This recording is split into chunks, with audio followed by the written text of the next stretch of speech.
Éco-tribune, la guerre bête de trop. Cet appel est une adresse à la conscience historique oubliée de nos frères africains si proches et qui voudraient conduire une guerre au Niger pour des intérêts complètement éloignés de leurs intérêts et de ceux des populations de leur pays. Au lieu de faire stop à un coup d'État qualifié de trop, comme ils le prétendent, ce serait plutôt la guerre bête de trop comme en Libye, au Nigeria, en Côte d'Ivoire, au Congo, etc.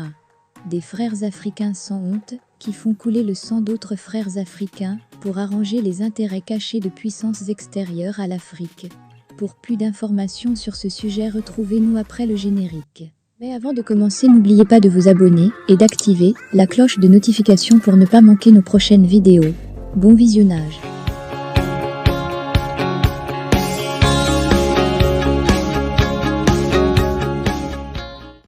C'est pourquoi, malgré de l'indignation suscitée dans notre pays, en Afrique et dans le monde, indignation à laquelle nous associons, il nous a semblé nécessaire de rappeler une certaine conscience sciemment inconsciemment oubliée, qui ne saurait accepter ce qui se prépare.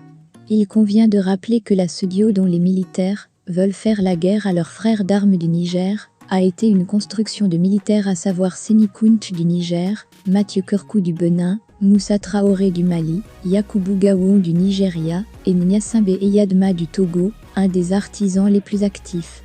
C'est donc cet héritage que des responsables actuels de la SEDIO, certainement sans conscience socio-historique minimale, veulent détruire pour des intérêts sordides.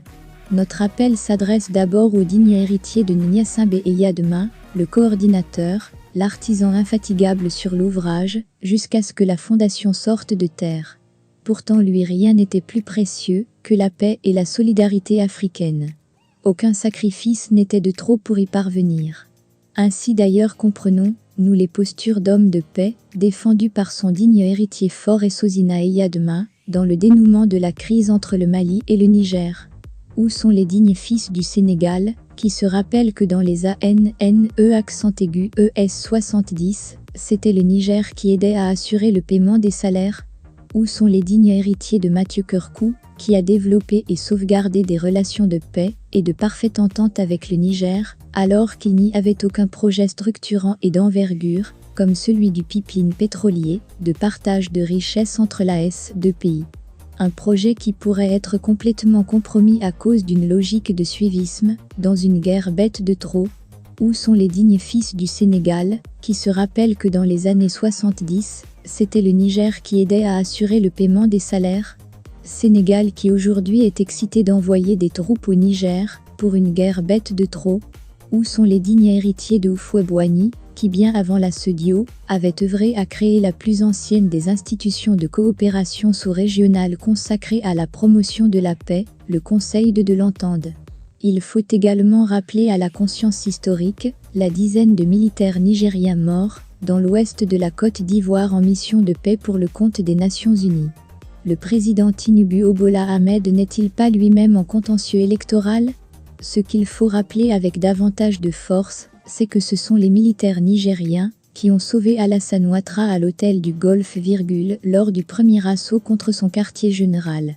N'est-ce pas pour cette raison et leur professionnalisme que des gendarmes nigériens ont été choisis pour assurer la sécurité rapprochée de Alassane Dramane Ouattara dans les premiers moments de son accession au pouvoir?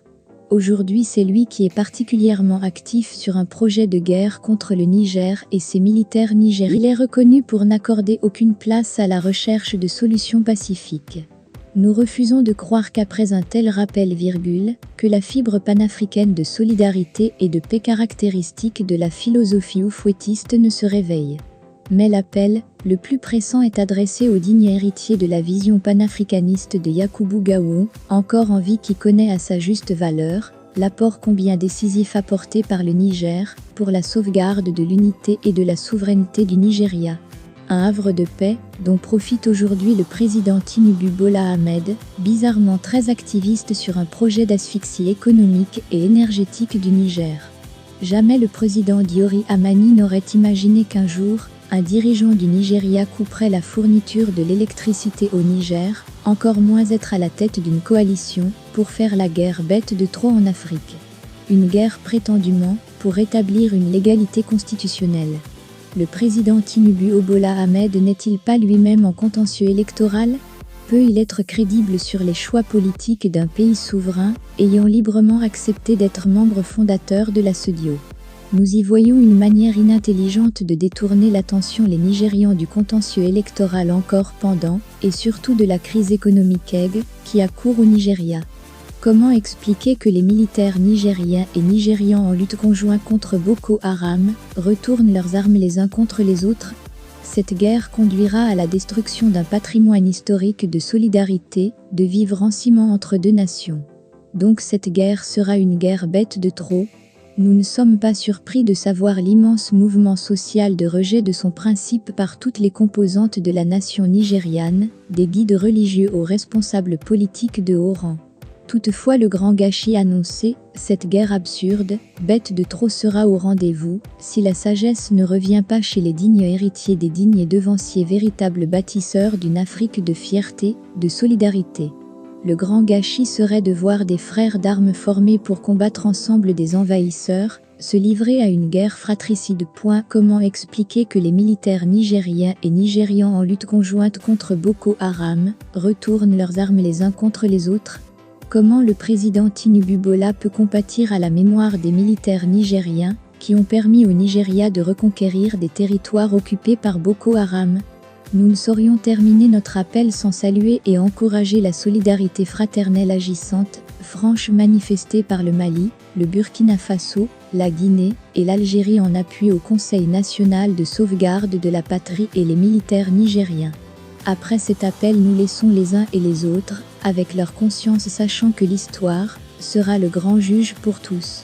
Pour notre part, nous sommes convaincus que la sagesse n'a pas déserté tous les chefs d'État, que cet espoir mince qu'il soit, peut faire rejaillir la beauté de la fraternité semée par les pères fondateurs de la CEDEAO.